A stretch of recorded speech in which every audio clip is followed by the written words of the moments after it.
Kalau boleh bertanya, berarti kalau ada umat Islam yang tidak menjadikan Al-Quran pedoman sama dengan Yahudi, kan gitu. Jadi ini menyinggung kita sendiri. Jangan sampai senjata makan tuan. Nah, jadi man tasyabbaha biqaumin fahuwa minhum. Siapa yang menyerupai mereka, maka sama sebagian dari mereka. Karena itu waspadalah. Jangan sampai ayat ini mengkritik Yahudi, tapi kita kena kritik juga. Karena kita seperti Yahudi yang membaca Al-Quran tapi tidak mengamalkannya. Sebagaimana Yahudi membaca kitab Taurat tapi tidak mengamalkan.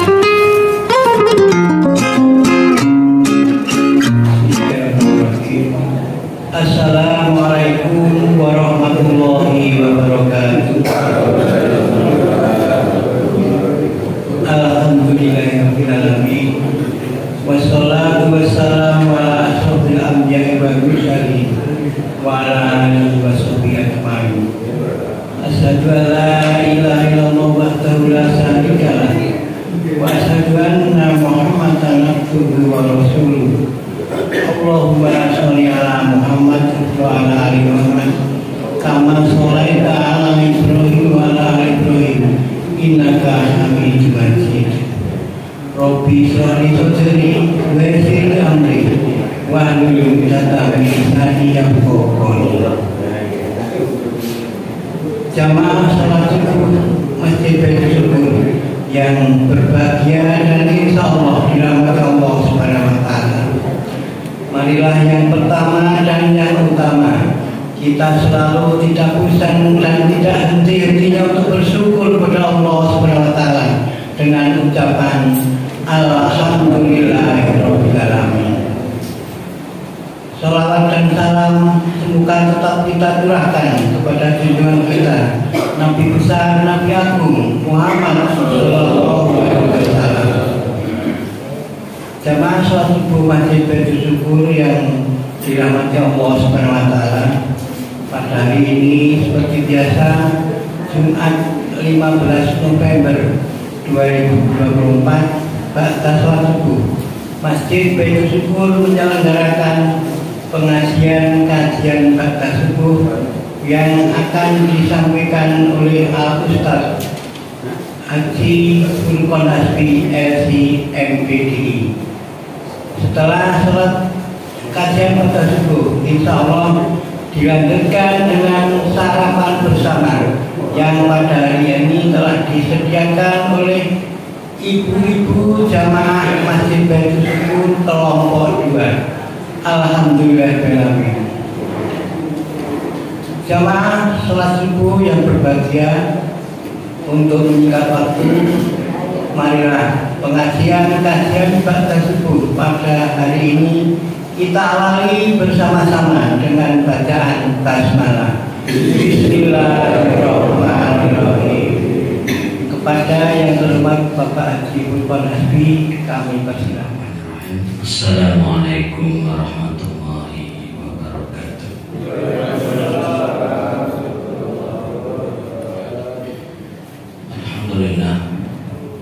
Alhamdulillah wassalatu wassalamu ala Rasulillah. La haula wala quwwata illa billah wa ba'd. Ya ibadallah, usikum wa nafsi bitaqwallah. Faqad fazal muttaqun. Alhamdulillah, bersyukur pada Allah Ta'ala. Pagi hari ini kita bisa melaksanakan salat subuh secara berjamaah dan dilanjutkan ibadah berupa thalabul ilmi, dan insyaallah setelah kajian tafsir ini kita menikmati syukuran ibu-ibu kelompok 2 berupa sarapan pagi. Alhamdulillah, pada pagi hari ini yang nanti sesuai jadwal terbitnya itu jam 5 lewat 5. Jadi kalau kita tambah 10 menit saja itu jam 5:15. Tapi nanti kita tuntaskan sampai jam 5:30 insyaallah, sampai tengah 6. Artinya kajian kita sekitar 1 jam ya, 1 jam kurang ya. Jadi kira-kira nanti 55 menit insyaallah. Pada pagi hari ini kita akan lanjutkan kajian tafsir yang sudah sampai pada ayat yang kita baca kemarin yang berkaitan dengan sholat, dan sekilas kita sudah membaca beberapa keterangan tentang kaifiyatus sholat, tata cara sholat, mengingat ayatnya ada perintah wa aqimus sholat, dirikan sholat. Walaupun perintah sholat yang dimaksud dalam ayat 43 itu perintah untuk Bani Israel, untuk orang-orang Yahudi, tapi kita kaitkan juga dengan sholat kita, sholat Nabi Muhammad SAW. Dan walaupun tidak detail dan tidak tuntas ya, setidaknya kita sudah menyimak apa yang sudah kita bahas berkaitan sholat. Mungkin nanti kalau ada waktu lagi bisa kita sambung atau dibuka tanya jawab yang berkaitan dengan sholat sehingga sesuai kebutuhan ya. Nah, jadi ini juga ayatnya kita akan ketemu lagi dengan ayat wasta'inu bis-sabri was-shalah. Di situ nanti di ayat 45 akan menemui kata sholat lagi. Nanti mungkin juga kita akan sedikit mengembangkan berkaitan dengan sholat ya. Alhamdulillah pada pagi hari ini kita akan membaca ayat ke-44 sampai 46 insyaallah pada halaman 103 ya. Baik jamaah yang dirahmati Allah, kita mengawali dengan membaca ayatnya bersama-sama. A'udzu billahi minasy syaithanir rajim.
ada di halaman 104 ayat 44. Mengapa kamu menyuruh manusia berbuat baik, tetapi kamu melupakan diri kamu sendiri, padahal kamu membaca Alkitab? Apakah kamu tidak berakal? Ayat 45. Dan mintalah tolong dengan sabar dan sholat. Dan sholat itu benar-benar berat, kecuali bagi orang-orang yang khusyuk. Ayat 46, yaitu orang-orang yang percaya bahwa mereka pasti akan bertemu dengan Tuhannya, dan sungguh mereka akan kembali kepadanya. Demikian terjemah dari 3 ayat yang kita baca. Kita menyimak lagi tentang keterangan ringkas ya. Tapi sebelum keterangan ringkas, dipertegas lagi bahwa ayat-ayat yang kita baca ini berkaitan dengan Bani Israel ya. Karenanya pada keterangan ringkas disebutkan titah di sini ditujukan kepada Bani Israel. Nah, yang dimaksud Bani Israel itu mereka orang-orang Yahudi yang saat ayat ini turun mereka ada di Madinah. Jadi mereka berbahasa Arab. Mereka paham ketika ayat Al-Quran turun. Artinya ayat ini sebagai pengingat kepada Bani Israel, atau tepatnya kaum Yahudi Madinah. Kalau disebut Bani Israel itu nenek moyangnya, tapi kalau Yahudi Madinah khusus kalangan mereka yang mendengar ayat-ayat ini. Kita lanjut lebih dahulu. Seperti pada ayat sebelumnya, jadi biar kita tidak lupa, yang kita baca ayat-ayat sebelumnya dan sampai ayat ini yang kita baca bicara tentang Bani Israel, khususnya kaum Yahudi. Di sini Allah mencela keras jalan hidup mereka yang bengkok dan tingkah laku mereka yang rusak. Lalu mereka diberi petunjuk untuk keluar dari kesesatan. Jadi ayat-ayat Al-Quran mengingatkan orang Yahudi agar kembali ke jalan yang benar. Atau bahasa lain, ayat ini kritik terhadap Bani Israel yang nanti kita pahami. Mereka menyuruh kebaikan, tapi mereka sendiri tidak melakukannya. Itu nanti kita bahas pada tafsir ayat 44. Tapi sekaligus juga kita merasa ayat ini pengingat kita sebagai umat Islam. Terkadang ayat ditujukan kepada umat lain, dalam hal ini Bani Israel, khususnya kaum Yahudi, karena Bani Israel itu bisa juga Nasrani. Bahwa keturunan Bani Israel ada umat Nabi Musa yang kemudian biasa disebut mereka kaum Yahudi. Ada juga Bani Israel yang umat Nabi Isa yang biasa kemudian mereka disebut kaum Nasrani. Jadi bisa Yahudi, bisa Nasrani. Tapi ayat ini ditujukan Bani Israel yang kaum Yahudi ketika di Madinah. Nah, mengingatkan mereka yang mereka punya pedoman kitab Taurat, mereka membacanya, mereka memahaminya, tapi seringkali mereka tidak berpegang teguh dengan kitab Taurat itu. Nah, sekaligus ini mengkritik kita di zaman sekarang. Banyak umat Islam yang membaca Al-Quran, banyak umat Islam yang memahami isi Al-Quran, tapi masih banyak pula umat Islam yang tidak menjadikan Al-Quran rujukan, tidak menjadikan Al-Quran pedoman. Kalau boleh bertanya, berarti kalau ada umat Islam yang tidak menjadikan Al-Quran pedoman sama dengan Yahudi, kan gitu. Jadi ini menyinggung kita sendiri. Jangan sampai senjata makan tuan. Nah, jadi man tasyabbaha biqaumin fahuwa minhum. Siapa yang menyerupai mereka, maka sama sebagian dari mereka. Karena itu waspadalah, waspadalah. Jangan sampai ayat ini mengkritik Yahudi, tapi kita kena kritik juga karena kita seperti Yahudi yang membaca Al-Quran tapi tidak mengamalkannya. Sebagaimana Yahudi membaca kitab Taurat tapi tidak mengamalkannya. Kita lanjut. Sebab orang-orang Yahudi itu atau Yahudi ini mengaku beriman kepada kitab mereka, mengamalkannya, memeliharanya dan membacanya, tetapi mereka tidak membacanya dengan sebenarnya. Karena membaca kitab, kalau kata kitab di sini maksudnya Taurat, membaca kitab dengan arti sebenarnya, tetapi mereka tidak membacanya dengan sebenarnya. Karena membaca kitab dengan arti sebenarnya berarti mengimani isinya sesuai dengan jalan yang diridhoi oleh Allah. Tetapi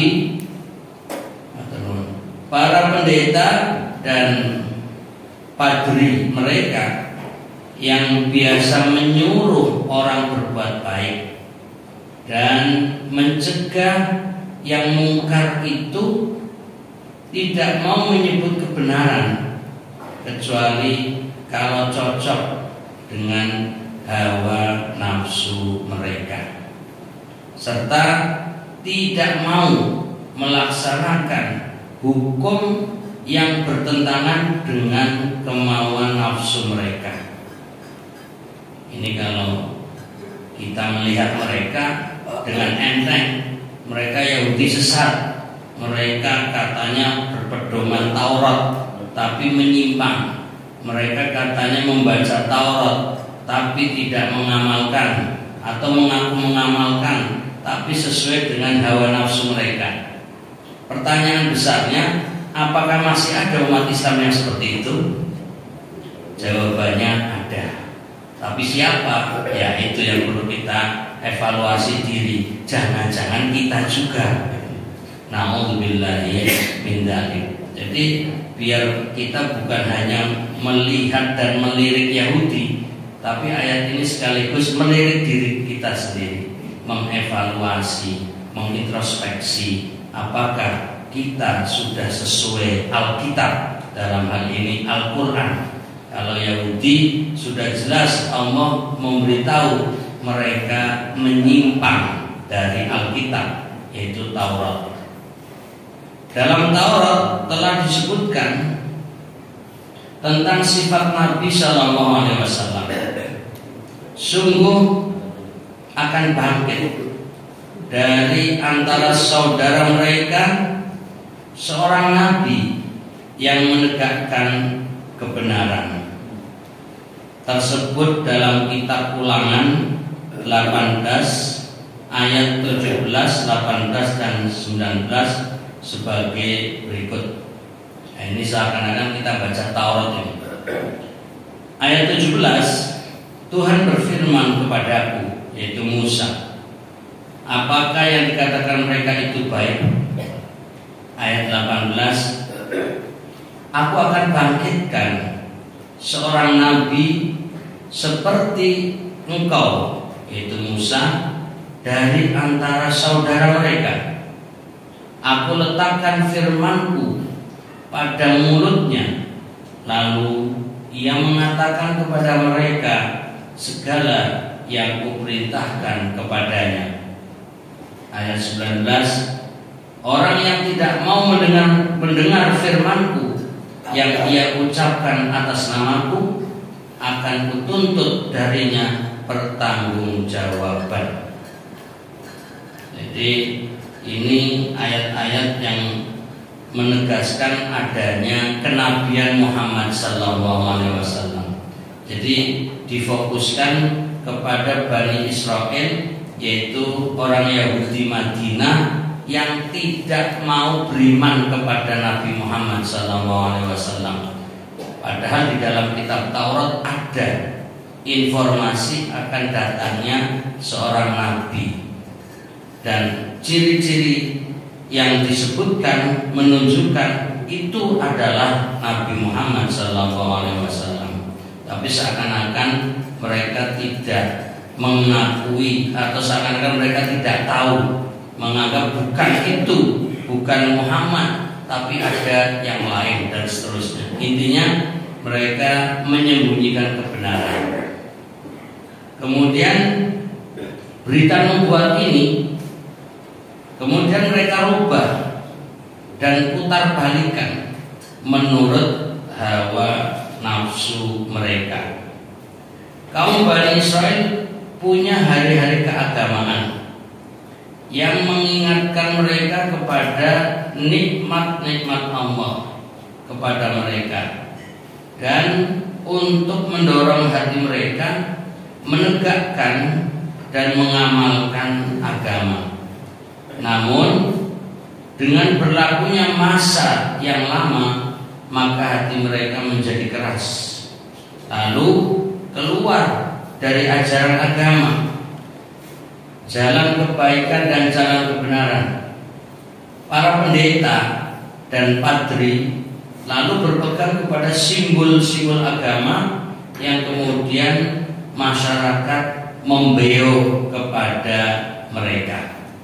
Jadi ketika ayat Al-Quran turun, ya, mengingatkan mereka yang sudah banyak merubah, ya, apa yang ada di dalam Taurat. Ya, mereka seperti menjadikan apa yang di dalam Taurat tidak sejalan dengan apa yang dimaksud dengan Al-Quran.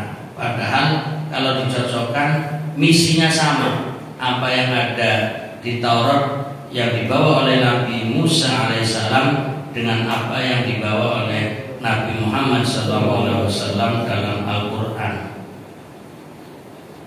Nah, sekali lagi mengingatkan bahwa kenapa mereka Bani Israel, khususnya Yahudi, berubah, ya. Karena tadi salah satunya masa yang lama, artinya jarak antara turunnya Taurat di era Nabi Musa sampai kemudian umat Yahudi di Madinah, itu baik jarak waktunya yang lama maupun tempatnya yang jauh, sehingga mereka kemudian ada proses, ya, baik itu perubahan atau penyimpangan dari jalan kebaikan dan kebenaran.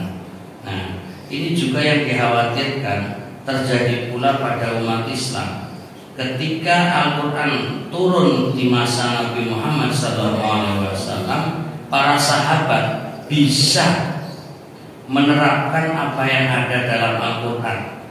Dari generasi sahabat kemudian turun ke generasi tabi'in, itu masih banyak yang sejalan dengan Al-Quran. Dan terus tabi'in, kemudian juga para ulama, ya, yang ada di masa itu, masih banyak yang bisa menerapkan apa yang ada dalam Al-Quran. Tapi berjalannya waktu, ya, Al-Quran semakin lama dari masa turunnya, kemudian juga menyebar ke berbagai negeri, semakin jauh tempatnya, bisa tercampur dengan budaya-budaya lokal, dengan berbagai hal, sehingga kadang kandungan Al-Quran pun tercemar oleh pihak-pihak tertentu. Nah, ini juga bisa terjadi di negeri kita, Indonesia. Cara memahami ayat Al-Quran bisa tidak sesuai yang sebenarnya, menyesuaikan keinginan masing-masing, menafsirkan sesuai hawa nafsu. Ini mirip dengan Bani Israel, khususnya Yahudi, dalam menafsirkan Alkitab, yaitu Taurat. Maka mari kita kembali kepada Alkitab, yaitu Al-Quran, dengan juga berpedoman as-sunnah al-maqbulah, yaitu hadis, ya, baik yang mutawatir, yang sahih, yang hasan, dan hindari dari hadis-hadis yang maudhu, yang palsu, ya, yang dhaif, sehingga tidak merusak apa yang terkandung di dalam Al-Quran. Kemudian agama yang mereka ketahui hanyalah tinggal beberapa amal ibadah yang umum saja dan beberapa garis keagamaan. Sedang yang lain-lain yang lebih banyak lagi, tapi mereka memandang tidak berfaedah dan tidak menarik. Mereka takwil, artinya menafsirkan dan putar balikan, serta mereka rubah begitu rupa sehingga sesuai dengan kemauan hawa nafsu mereka. Inilah yang dilakukan kaum Yahudi terhadap Taurat. Nah, kita sekarang masuk pada tafsir ayat 44. Di sini berupa pertanyaan. A. Ta'murunan nas. Ya. Mestinya kalau kita bahas apa, menerjemahkan apa adanya, apakah, ya. Tapi di sini diartikan mengapa, ya. Ta'murunan nas, kamu menyuruh manusia bil birri, berbuat baik, ya. Wa tansawna anfusakum. Wa di sini mestinya artinya dan, tapi dalam bahasa Arab ada wawu ma'iyah, artinya wawu yang membersamai. Maksudnya bersamaan dengan kalian memerintahkan kebaikan, tapi kalian lupa diri, ya. Jadi ini ditujukan kepada kaum Yahudi.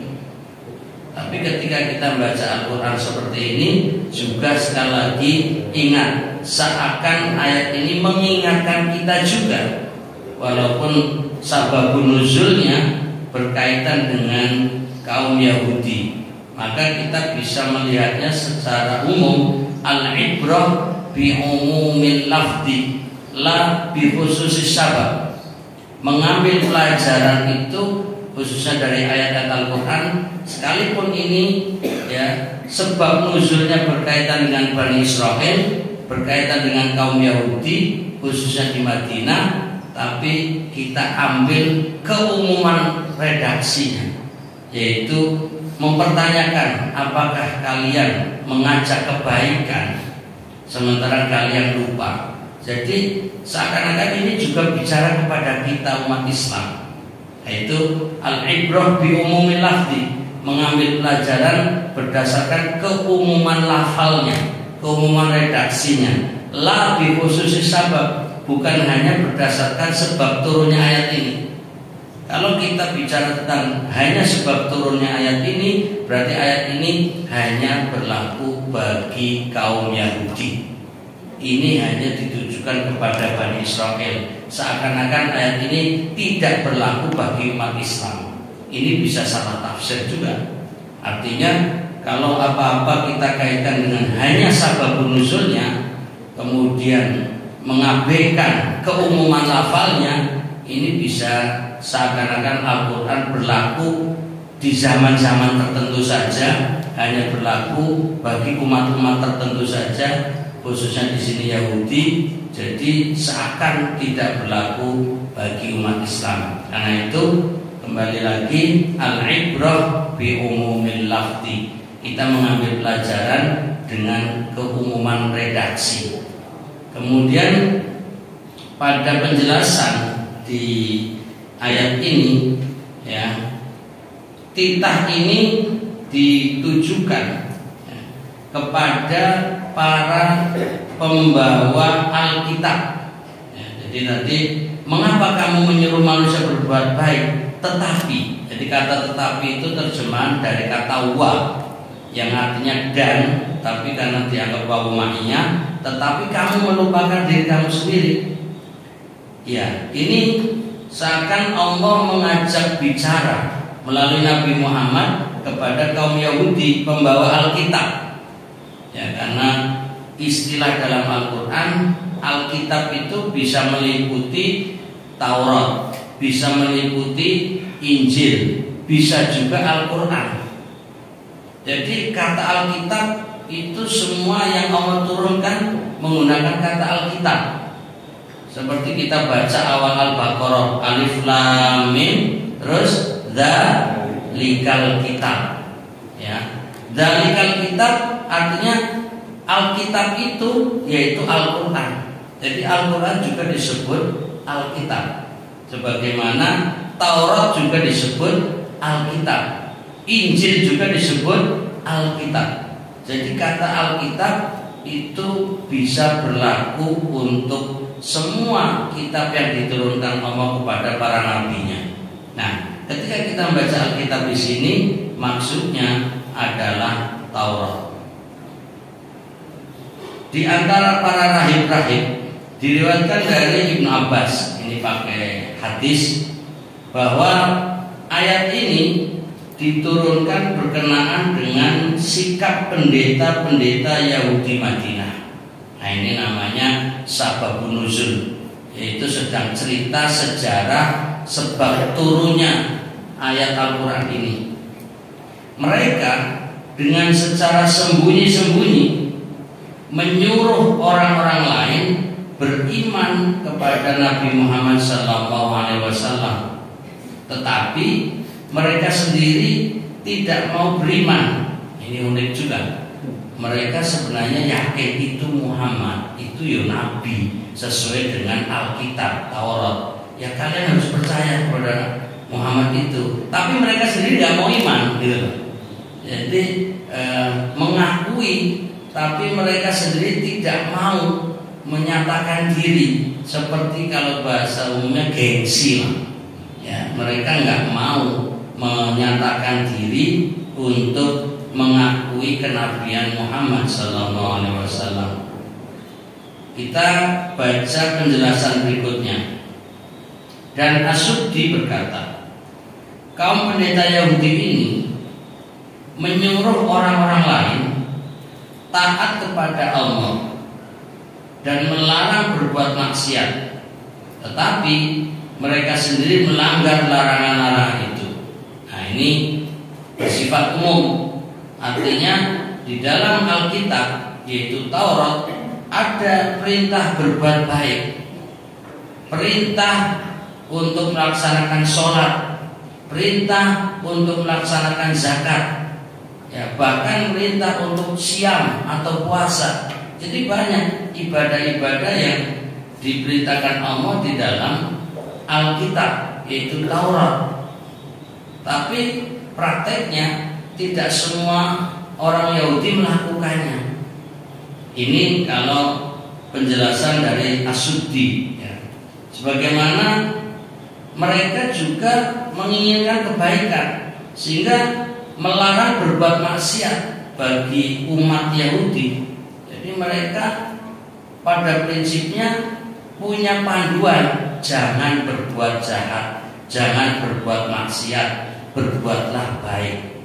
Tapi kenyataannya mereka melakukan kejahatan, mereka melakukan pelanggaran. Nah, ini yang kemudian diingatkan, mengapa kamu menyuruh manusia berbuat baik, tetapi kamu melupakan diri kamu sendiri.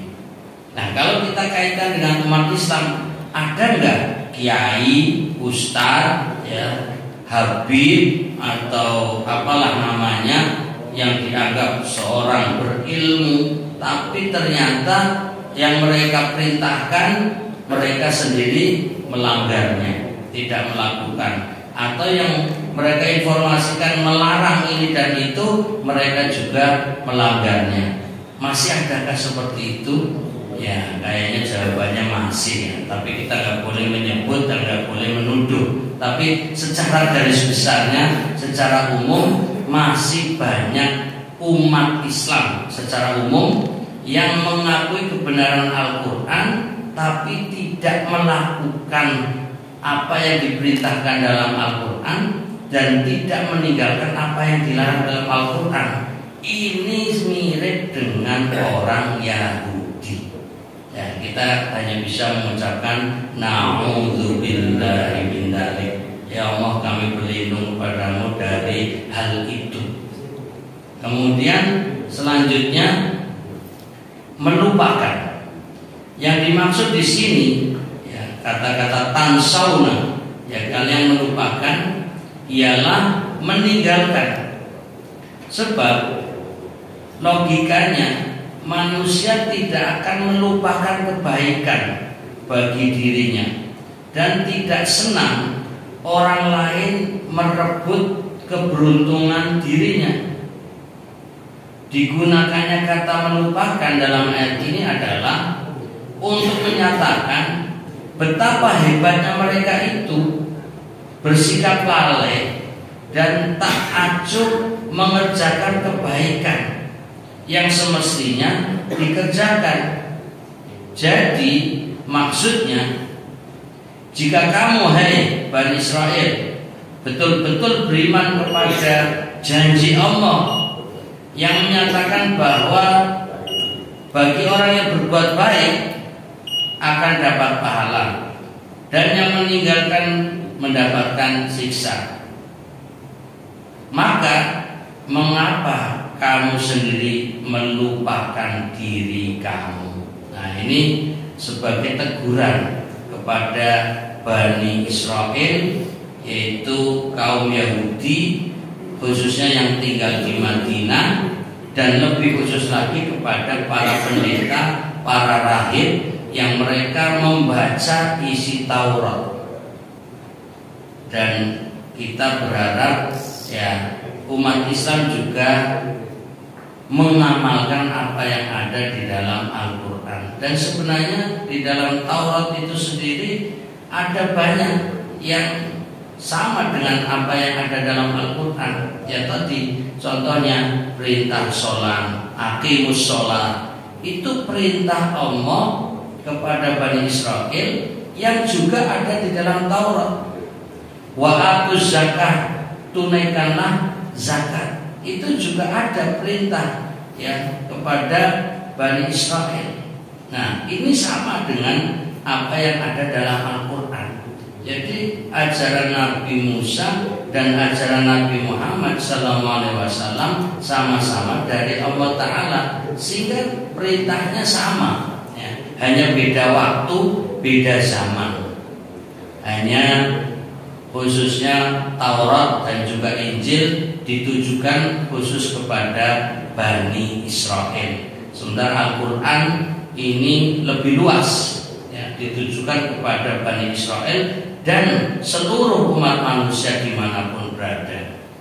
Kemudian dilanjutkan pada huruf B, yaitu pengingat. Wa tansawna anfusakum. Nah, padahal kamu membaca Alkitab. Wa antum tatluna Alkitab. Jadi sekali lagi menggunakan kata Alkitab itu alias Taurat. Padahal kamu membaca Alkitab karena kamu tahu darinya apa yang tidak diketahui oleh orang-orang lain yang kamu suruh mengikutinya. Jadi seakan-akan bicara kepada para rahib, para pendeta Yahudi. Besar sekali beda antara orang yang berbuat sesuatu padahal dia kurang mengetahui faedah perbuatannya itu. Dengan orang yang meninggalkan suatu perbuatan, padahal ia tahu betul keistimewaan dari perbuatan yang ditinggalkannya. Huruf C yaitu pertanyaan yang sebenarnya menohok, afala taqilun. Kalau terjemahan halusnya, apakah kamu tidak berakal? Ini sama dengan tidakkah, atau kalimat yang lebih parah, apakah kamu bego gitu? Apakah kamu bodoh? Otakmu di mana gitu? Ini kan kasar banget. Jadi afala taqilun, tidakkah engkau berakal? Artinya di mana otakmu? Nah, kok tidak digunakan? Ini kan bahasa pertanyaan, tapi tidak perlu jawaban, sebagai teguran, sebagai pengingat. Nah, ini juga bisa ditujukan kepada kita umat Islam. Sudah baca Al-Quran, sudah mulai memahami, bahkan sudah betul-betul mengerti, tapi kok tidak mengamalkan. Afala taqilun? Ya, ini kalau mau ditanya dengan bahasa kasar, mana otakmu kan itu? Kok kenapa kalian ngaku-ngaku Islam, percaya Al-Quran, membacanya, tapi tidak mau mengamalkannya? Nah, itu kalau kita kupas isi Al-Quran, bicara tentang hukum-hukum, banyak yang kemudian ketahuan umat Islam belum melaksanakan. Ini contoh yang ekstrim. Umat Islam dalam Al-Quran tahu hukum bagi pencuri, yaitu potong tangan. Pertanyaannya, beranikah umat Islam di Indonesia menghukum koruptor dengan potong tangan? Nah, gitu. Padahal ya dalam Alkitab, Al-Quran itu ada ya, as-sariqu was-sariqatu faqta'u aydiyahuma, yang mencuri baik laki-laki maupun perempuan potong tangan. Ini kan artinya umat Islam tahu hukuman bagi pencuri, yaitu apalagi koruptor, yaitu dengan potong tangan.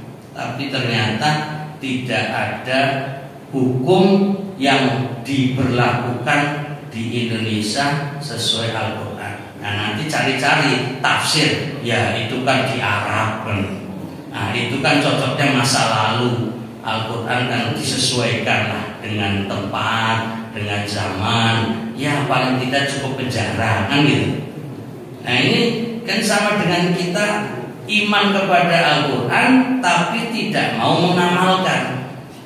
Nah, ini kenyataan. Tapi kalau kita bahas seperti ini, wah kurang nyaman. Apalagi bagi para penegak hukum, bagi para pembikin undang-undang. Kira-kira kalau disodorkan ayat-ayat hukum yang ada dalam Al-Quran, maukah? Mereka nanti bilang kita ini kan Bhinneka Tunggal Ika. Mereka bilang kita kan bersuku-suku, berbangsa-bangsa, dan umat di Indonesia bukan hanya umat Islam, banyak umat lain yang disesuaikan. Nah, ya sudah. Jadi siapa yang ingin menjadikan Al-Quran pedoman, ya, belum nanti yang bicara yang tidak bisa kita mengelak tentang larangan, umpamanya ahallamahul bai'a wa harrama riba, Allah menghalalkan jual beli, mengharamkan riba. Nah, prakteknya ya susah. Alasannya ya kita kan hidup di era modern, tidak bisa lepas dengan urusan perbankan. Ya masalah di perbankan ada sedikit bunga, ada sedikit itu ya wajar lah. Itu kan bukan riba. Nah, terus riba yang dimaksud yang mana kan itu? Seakan-akan sudah nggak ada riba, semuanya untuk kepentingan bersama. Nah, ini kan sama dengan kita mengotak-atik ayat Al-Quran biar sesuai hawa nafsu. Sama dengan apa yang dilakukan oleh kaum Yahudi. Berarti kalau umat Islam tidak meyakini kebenaran isi Al-Quran, sama dengan kaum Yahudi yang tidak melakukan apa yang ada di Taurat. Nah, ini kembali lagi, kita jangan hanya menyalahkan umat lain, Yahudi sesat, dolin yang Nasrani, kemudian Yahudi maghdubi alaihim, mereka dimurkai Allah. Kenapa? Mereka punya Taurat tapi tidak menjalankan. Orang-orang Nasrani dolin, sesat, mereka punya Injil tapi tidak menjalankan. Pertanyaan selanjutnya, kalian wahai umat Islam punya Al-Quran, sudahkah menjalankannya? Ya wis padha wae jadinya. Nah ini kalau agak sedikit mengkritik umat lain, kita juga jangan lupa ingat diri kita sendiri. Karena ayat Al-Quran juga mengingatkan bahwa banyak yang melupakan diri, ya. Tansawna anfusakum, kalian sendiri lupa.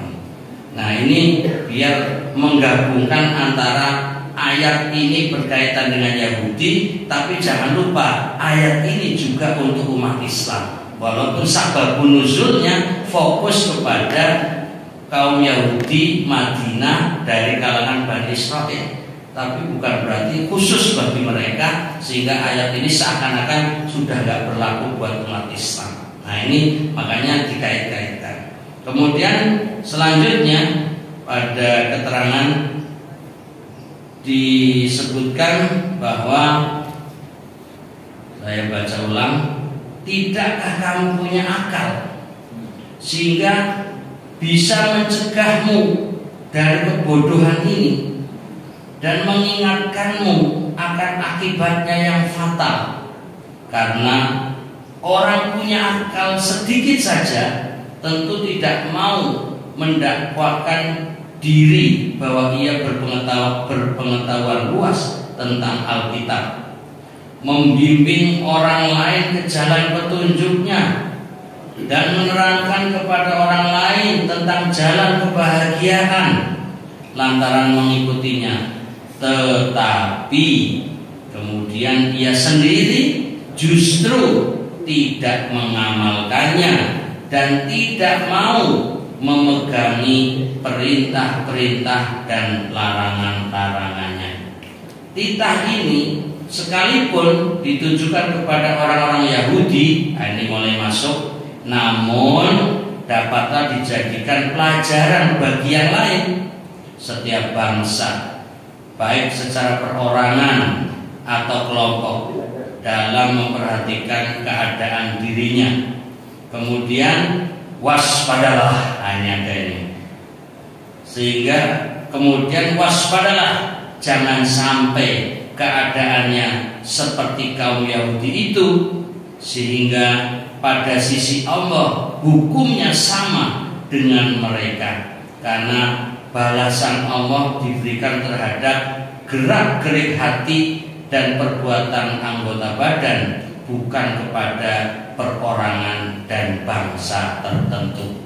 Ini buku juga sekaligus mengingatkan kita sebagai umat Islam, sekalipun ini ditujukan kepada Yahudi, ini berlaku bagi umat yang lain, termasuk khususnya umat Islam yang membaca kitab Al-Quran. Karena ini ayat Al-Quran, walaupun ditujukan Yahudi, berlaku juga bagi umat Islam.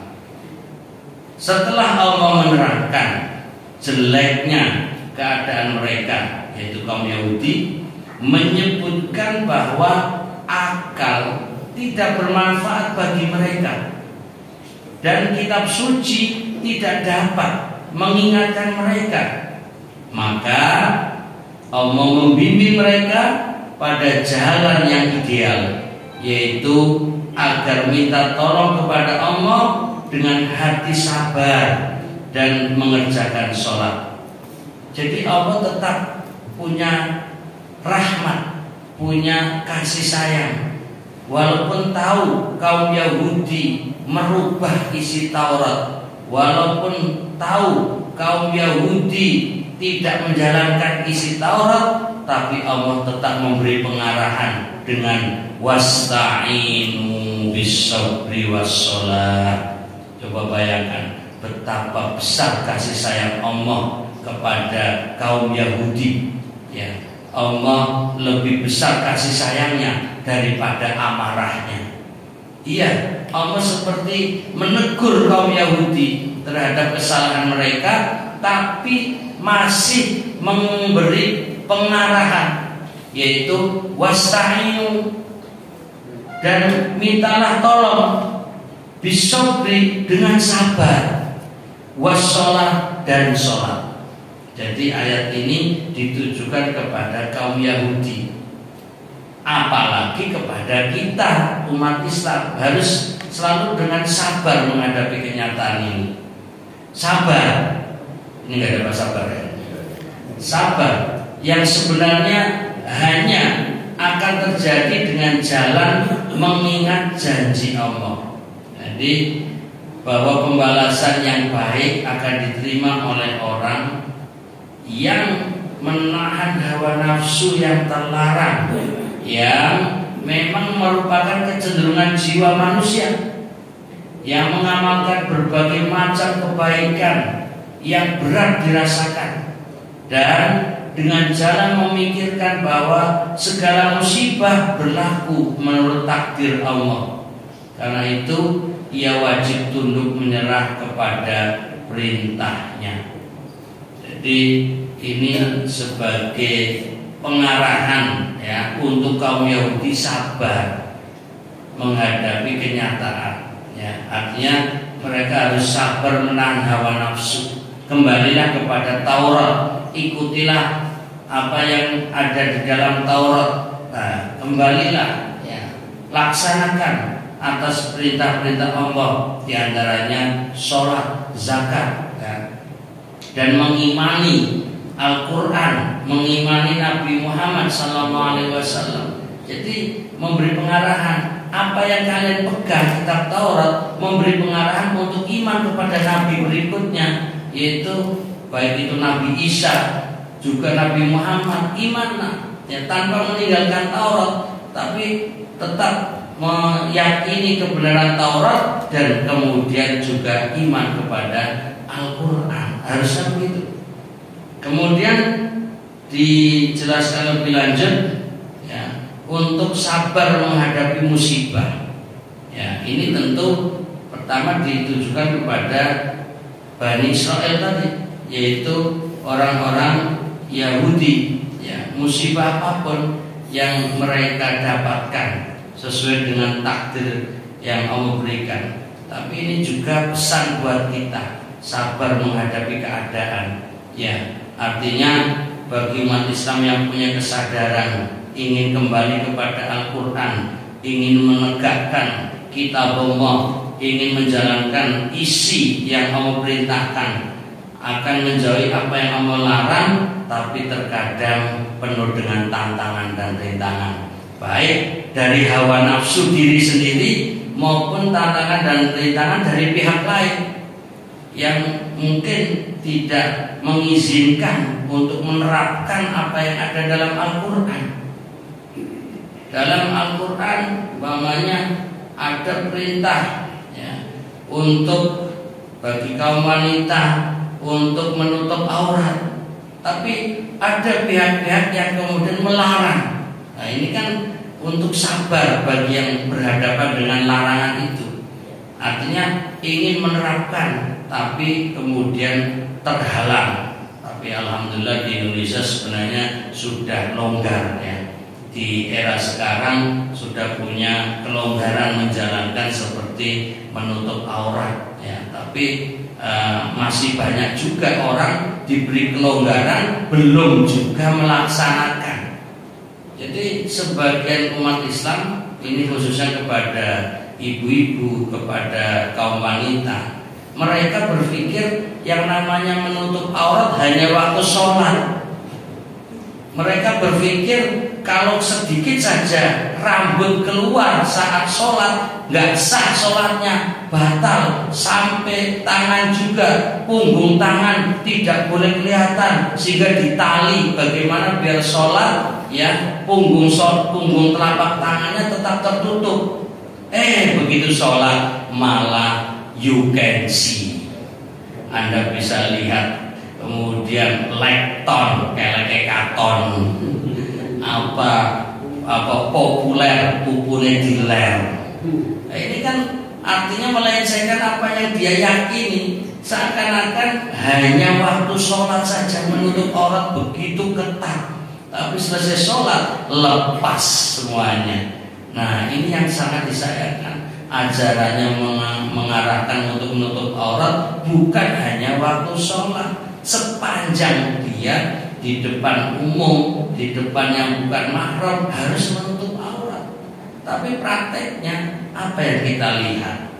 Ya, sehingga ada yang guyonan. Nah, kita ini serba salah. Ini bagi yang ingin hati-hati bahwa tidak boleh melihat aurat. Tapi prakteknya kita jalan kemana saja, ke depan ada aurat, ke terbuka, ya, ke kanan ada aurat yang terbuka, ke kiri ada aurat yang terbuka. Kalau nggak dilihat ada yang bilang mubazir, parah ini. Jadi mau bertahan, ya, untuk tidak melihat, ya, gimana gitu. Tapi kalau melihat itu dosa, nah susah loh. Jadi itu di jalan, di HP kita juga penuh dengan kemaksiatan. Iklannya ya penuh dengan terbuka. Apa yang kita lihat banyak yang tampak. Seakan-akan itu biasa saja. Padahal itu maksiat di depan mata. Tapi apa boleh buat? Akhirnya daripada tidak bisa membuka HP, ya sudahlah apa adanya. Padahal itu iklan apapun, ya, dan banyak hal. Jadi akhirnya umat Islam juga belum sesuai dengan apa yang Allah perintahkan. Jadi jangan merasa umat Islam lebih baik daripada Yahudi, sementara umat Islamnya sendiri tidak menjalankan apa yang ada dalam Al-Quran. Jadi memang kitabnya jelas benar, tapi orangnya, oknum-oknumnya yang banyak melanggar. Coba kira-kira umpamanya media massa tidak boleh menampilkan iklan yang terbuka, kira-kira payu koran. Nah, ini kan susah. Jadi hal-hal yang sudah jelas dalam Al-Quran ada larangan tidak boleh buka aurat, tapi ya gitu. Kadang-kadang iklan, ya, produk ban mobil itu ya iklannya cewek terbuka, ya kan? Iklan apa saja ada perempuannya yang terbuka. Lah terus gimana? Ya ini kadang-kadang kita sendiri hanya bisa menilai, tapi kita sendiri tidak bisa menghindar. Waspadalah, waspadalah. Kita pejamkan mata susah, ya. Kita buka pun susah. Lalu gimana? Gak bisa gerak kemana-mana ini. Jadi ya akhirnya darurat. Ya angel ini. Jadi angel mosok jalan naik motor naik mobil karo merem gara-gara banyak yang terbuka, ya bahaya juga daripada kecelakaan di melek. Kalau ada yang kelihatan ya ora niat loh ya. Katanya rezeki malah bilang sing penting ojo suwi-suwi. Melihat tapi jangan lama-lama. Nah ini kan ya itulah otak tiga hawa nafsu kita pokoknya. Jadi biar kita jangan merasa terbaik, jangan merasa tersuci, wong kita juga terkotori. Dan terkotori itu bisa dari diri sendiri, bisa dari pihak lain. Ya, kembali lagi, walaupun ayat ini bicara untuk Yahudi yang ditegur Allah bahwa mereka, ya, untuk sabar. Ya, mereka ditegur banyak melupakan diri dan diarahkan, dinasihati sabar. Untuk menahan hawa nafsu, sabar, ya, dan juga minta tolonglah kepada Allah dengan sholat, ya. Tapi ini juga berlaku bagi kita umat Islam. Kembali minta tolonglah kepadanya dengan kesabaran, yaitu dengan mengikuti segala perintahnya dan menjauhi segala larangannya. Bacain itu enteng dengan kalimat mengikuti segala perintahnya, itu gampang, dan ini ditujukan kepada Yahudi, ya, dan menjauhi segala larangannya, ini juga kepada Yahudi. Tapi mereka sendiri juga merasa berat, sulit menjalankan perintah, berat, ya, menghindari larangan. Ternyata kita juga sama umat Islam. Ini perintah Allah berat menjalankannya. Apalagi umpamanya jihad fisabilillah, coba berani nggak jihad di Gaza? Alah, baru nonton aja Rio, orang-orang Gaza banyak jadi korban, ya kan?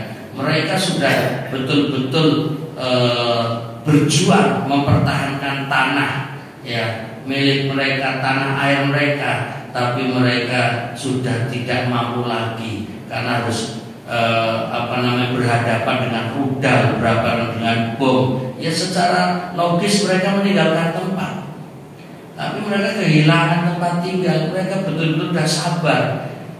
Bukan saja kehilangan tempat tinggal, sudah gak ada bahan makanan, tidak punya air yang cukup, air bersih yang ada, itu betul-betul sulit.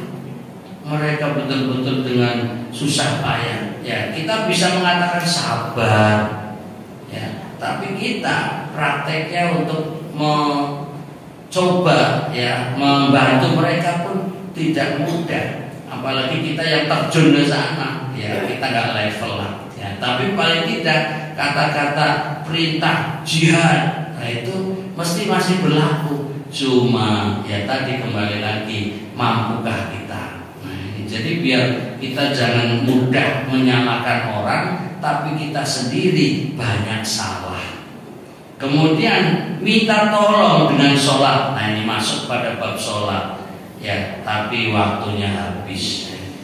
Kita sedikit tambahkan, wasta'inu bis-sabri was-shalah, yaitu minta tolong dengan sholat adalah karena sholat mencegah perbuatan keji dan mungkar dan mengandung arti menyadari pengawasan Allah baik dalam sunyi maupun di dalam keramaian. Cukuplah bagimu ibadah yang dapat menjadi media bagi seorang hamba untuk berdialog dengan Tuhannya sehari 5 kali. Nah, ini ditujukan kepada umat Islam. Kalau Yahudi sebenarnya sholatnya lebih banyak, ya. Jadi kenapa kemudian sholat umat Islam jadi 5? Karena Nabi Musa dalam sejarah Isra Mi'raj mengingatkan kepada Nabi Muhammad yang awalnya sholatnya sehari 50 kali. Itu berat. Kenapa? Pengalaman Nabi Musa, ya, umat Yahudi tidak kuat menjalankan itu, apalagi umatmu Muhammad, umat Islam. Nah, makanya kita ya diperingan dengan 5 kali sholat, ya. Tapi sekali lagi, sholat itu bukan hanya, ya, tentu kita berusaha untuk shollu kama ra'aitumuni usolli. Pesan Nabi, sholatlah sebagaimana engkau para sahabat melihatku sholat, kata Nabi. Artinya kaifiyatus sholat, tata cara sholat harus sesuai dengan apa yang dicontohkan Nabi, baik praktek gerakannya maupun bacaannya. Tapi lebih dari itu, sholat juga sebagai kontrol diri, atau diawali sholat itu sebagai dialog. Sudahkah kita merasa sholat ini komunikasi dengan Allah? Selama ini kita sholat baru gerakan, sholat ini baru bacaan. Sholat yang kita lakukan belum sampai dirasa ini sedang komunikasi dengan Allah. Contoh saja, ini sebagai penutup, kita membaca Al-Fatihah, ihdinas siratal mustaqim, berilah petunjuk kepada kami jalan yang lurus. Itu sedang berdoa. Atau sebelumnya, iyyaka na'budu, hanya kepadamu ya Allah kami menyembah. Wa iyyaka, dan hanya kepadamu nasta'in, minta pertolongan. Itu kan sedang bicara kepada Allah. Pertanyaan, ketika sholat kita sadar gak baca itu?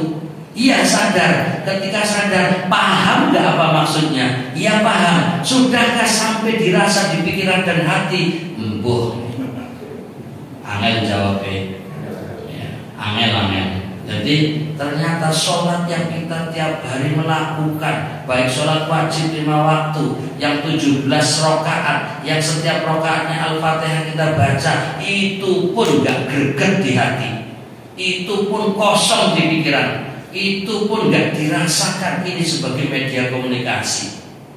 Makanya ini diingatkan kepada Yahudi, tapi juga berlaku bagi umat Islam. Jangan sampai sholat kita hanya gerakan, tapi kosong kandungan. Jangan sampai sholat kita bacaan, tapi hanya hafalan. Terus apakah tujuan sholat itu? Padahal sholat ini adalah salah satu media komunikasi langsung kepada Allah. Maka sebagai penutup dalam ayat ini, Imam Ahmad meriwayatkan bahwa Nabi Shallallahu Alaihi Wasallam apabila menghadapi perkara yang sulit, maka beliau segera melakukan sholat. Nah, ini seharusnya sholat itu membuat hati tenang, karena sholat adalah dzikir, sholat adalah pengingat. Ala bidzikrillahi tatmainnul qulub. Tidakkah dengan sholat menenangkan hati? Maka tidak mungkin orang yang sholatnya khusyuk, orang yang sholatnya benar itu stres. Tidak mungkin orang yang sholatnya benar, sholatnya yang betul-betul memahami, dia menjadi orang yang bingung. Pasti orang yang sholatnya menjiwai, dia akan selalu tenang dan tentram. Bahkan sholat menjadi alat ketenangan jiwa. Tapi masalahnya kita ketika sholat saking tenangnya merem, saking tenangnya ngantuk, saking mantepnya keluar dari apa yang ada di sholat. Wong sholat ingatnya di luar sholat. Itulah kenyataan. Tapi kita biasanya menyalahkan setan. Jadi sing goda setan, lalu kita bersama setan. Nauzubillah min dzalik. Nah, penutupnya wa innaha lakabiratun illa 'alal khashi'in.